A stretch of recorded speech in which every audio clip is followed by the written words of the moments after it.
Hi, everyone. My name is Cyndy McDonald. I'm an instructor with the UCLA College Counseling Certificate Program. I'm also the host of the Friday Forums, where I get to interview experts in subject matters that you care about. We cover business and education.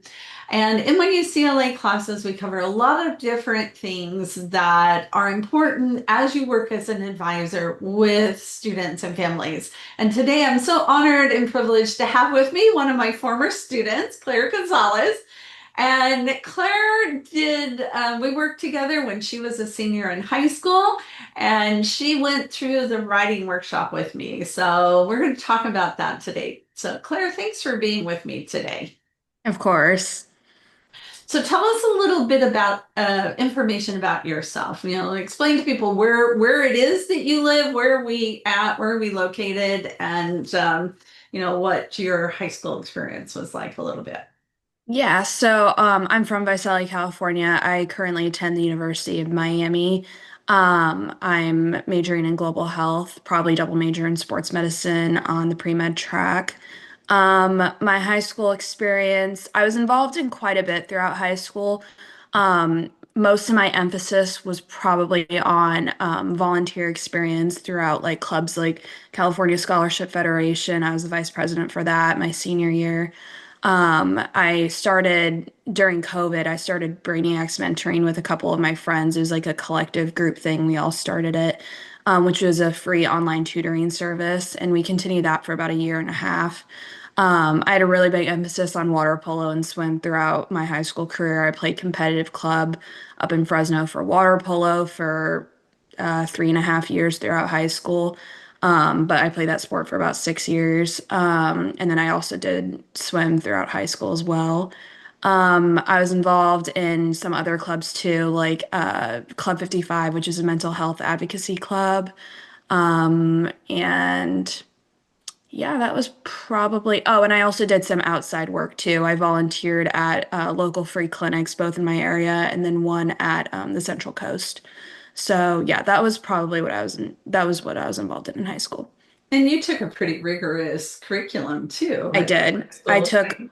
Yeah, I practically took every single AP offered at my high school besides like three maybe. And I didn't take many COS classes because I knew I wanted to apply out of state, and I also knew that it was a lot harder to transfer those credits.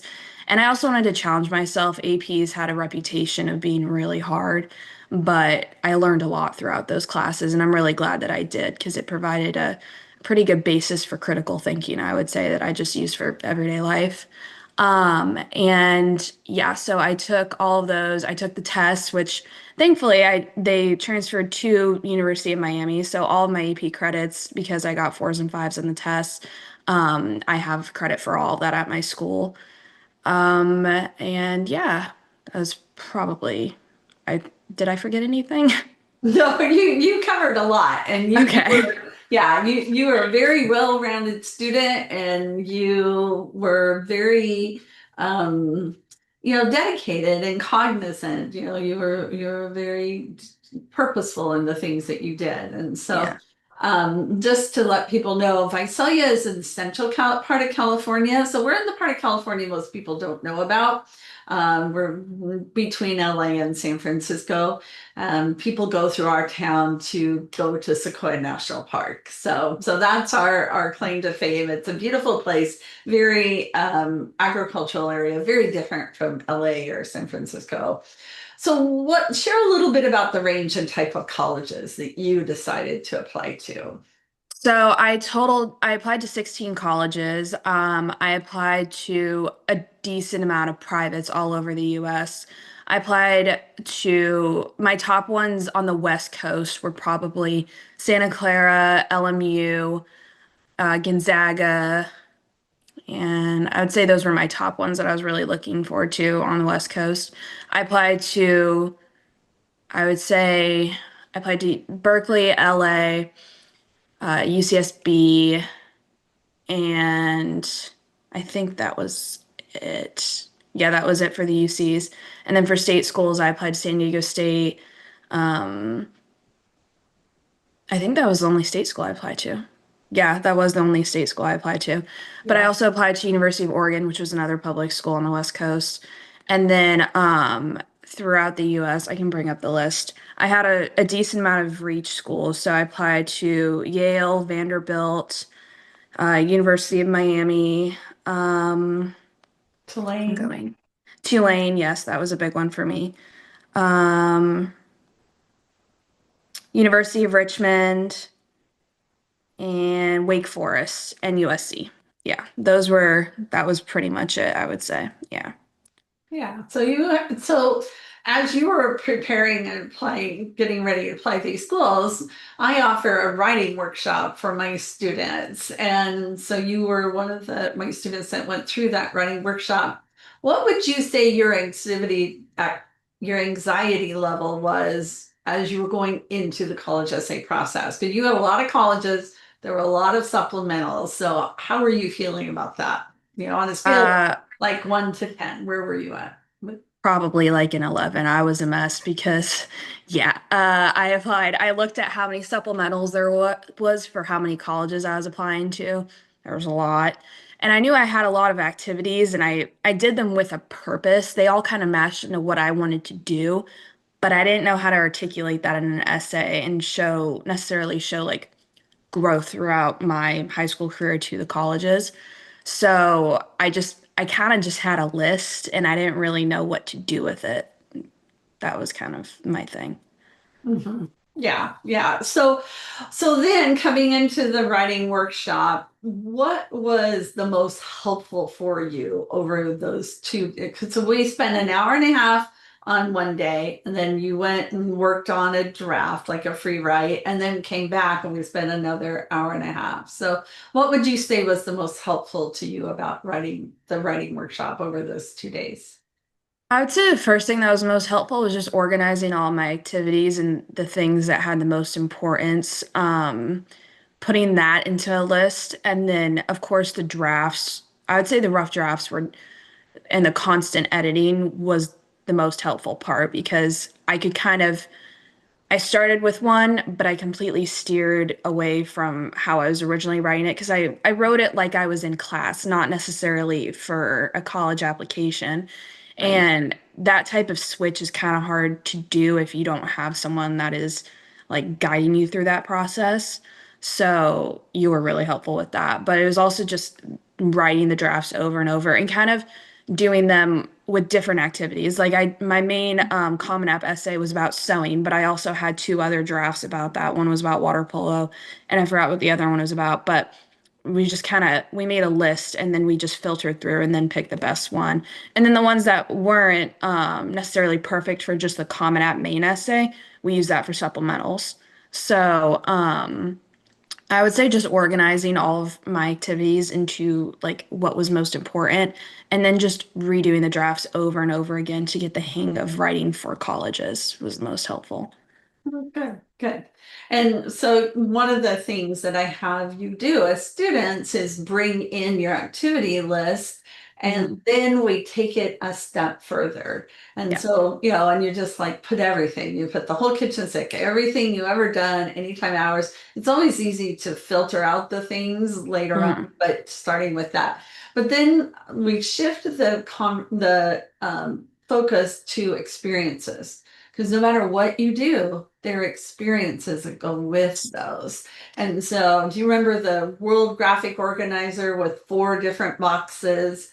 They had a section for your academics or classwork, a section for your extracurriculars, a Yeah. section for community, and a section for personal. So Yeah. in that graphic organizer, I had you put just bullet points of experiences that you had in each of those 4 areas. So how did that shift or impact, the whole writing approach by taking it from just activities to thinking about experiences? That helped me lay out the whole baseline for, I'd say, all of my essays. I mean, I was just thinking about that. I remembered that. And like the experiences, every single one of them that I wrote down in that organizer, I ended up using for an essay. So my main one was about sewing and starting my own like small business. And then the others were about volunteering at clinics and helping people that, were uneducated about what was actually healthy and beneficial to eat and that what that in turn had on their like health condition. Volunteering with CSF and Mhm. um, doing the trunk or treat. I forgot about those, but that it just helped lay out basically every single essay that I ended up writing, which there was a lot. So, yeah. So you were able to match some experiences to those prompts later Hmm. on that Yes. came with all those supplementals that you did. I did, and I think it gave the colleges a little bit more of an idea of what I did throughout high school with detail instead of just like making a list saying I did this and then not really explaining what impact it had on me or like the Right. inspiration for what I want to do in the future. Mhm. So you were able to tie it to your values and how those Hmm. were going to impact what you brought to the university. Yes, that's correct. Yeah. Good. So when you were done with, especially after the workshop, I often ask, 'cause, my students like, well, what's your exit anxiety level now? What was your feeling after we did the workshop and you started working on the actual essay drafts? How did you, from 1 to 10, you said you started at 11. Where did you end up with after that? I would say I was probably at like a 5. I'd say it definitely decreased my anxiety level. I was, of course, still anxious because Sure. I put a lot of pressure on myself to go to the right college for me and open as many doors as I possibly could. But it did give me an idea and kind of a starting point to just start running. And without that, probably would have just been running in circles. So, yeah. Well, I'm glad to hear that. I was expecting to Yeah. see like an 8, but to bring it even down to a 5 Yeah. was quite significant. Yeah. And one of the things that we do is that instead of starting with prompts and trying to figure out, well, what can I write about this? I have you Hmm. write all your experiences, make this huge list, and then at the very end, we went through and said, okay, here are we start with the University of California prompts, the PIQs, Hmm. but you can do the same thing with the Common App. And when you Yeah. sat and saw all those prompts after you had all your experiences, how many were you able to match up? Like how many prompts did you see that you could write on? I would say almost all of them, to be honest. I think maybe there's two schools that threw some curveballs, probably Yale and USC, because USC had like the 13 like 5-word answers to their like supplemental questions. And then Yale had some that were kind of about like your own philosophy rather than like experiences. But um every other college I could tie in like the prompts and the layout that we had to an essay and then submit that, which was really helpful considering I think I wrote over like 35 essays during my college application process. Yeah, and that doesn't count the scholarships that you wrote too. No. Yeah, because you Yeah. did a lot of scholarship essays. So Yeah. not having to come up with the whole new topic for every single one of them uh, Yeah. made a difference. Yes. So what would you recommend to counselors who are, supporting students like, as they're going through this process like you just did, if they're thinking about offering a writing workshop, let me preface this with you did those with other people. A lot of Mhm. times as counselors, we do this one-on-one. I've always done this in groups. I've done it from the very beginning. Was that helpful to do it as a group for you? I would say for the first time it was helpful, but I think going forward, the one-on-one was really like the most beneficial. But I think to get started, hearing other people's ideas and being like, oh, I did that too, or oh, I did something similar. Like, let me write that down. I completely forgot about it. I think that was beneficial. Good. Yeah. Yeah. And that's why, oftentimes I'll do the writing workshop to kind of do the brainstorming, and then the Mhm. actual writing and essaying Yeah. work is one-on-one. So Yes. good. Yeah. So what would you recommend to counselors, or, what's the best thing that you can recommend that we can do to support you as a student in writing college essays? I would say I would say the most beneficial is making kids write down all the activities they did and then write the experiences that came along with them, just in a bullet point list or just to like generate some ideas. Mhm. Because without that, like anyone can write a list of like the activities they had throughout high school. I did that in my notes app in my iPhone, like it was simple. But writing down the experiences that were tied with each activity, it like provides a baseline for the essay.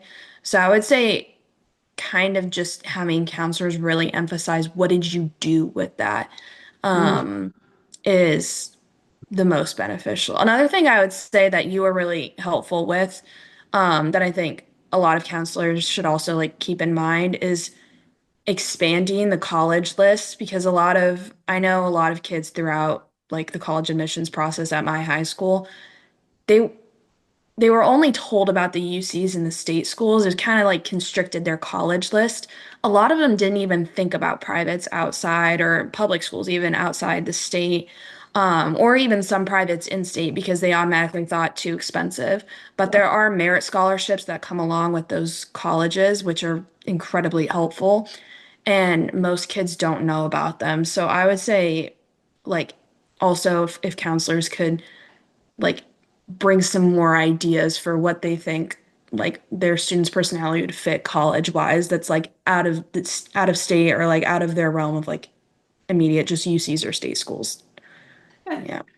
Yeah. Yeah. And that's one thing that we as counselors really, that's why we go to conferences, we go Hmm. visit colleges so that we can bring that broader perspective in. So I'm glad it Yeah. had an impact, Clara. Thank Yes, you. it did. It did, which is really helpful. I wouldn't be outside at 3,000 miles away if I didn't have you like recommending some that are out of state. I didn't even think I knew about University of Richmond or Wake Forest before you brought those up. So those were helpful. So yeah, But you did a lot of research on your I own too. did. You were Yeah. very, you had a very focused and a strong understanding, self-reflective of what you wanted and what was going to be beneficial. And now Yeah. we're at the University of Miami, as you said, Yes. and how Yeah. do you feel that fit is for you from since you went through? It's It's perfect. I love it there. Everything is just perfect for me. So, like my major, I'm gonna brag about my school a little bit really fast. My major is really small, so we have like a cohort, and our major's director, like we have one-on-one meetings with her at like Subway and stuff, and we can talk about like future internships or ideas for like the clubs that are tied in directly with our major. And she also helps us like recommend classes and that kind of thing. And I just think all that's so helpful, just the one-on-one and super close-knit community that comes with like my school. So yeah, and then everything else, just the environment, the people, it's a perfect fit for me. Oh, Yeah. that's so great. That's Yeah. so great. Well, Claire, thank you very much for your time today. I really appreciate it. And thanks for sharing your experience, in the writing the essays. It is one of the most stressful parts of the whole process. Yes. So thanks for sharing your journey on that. Okay. Of course.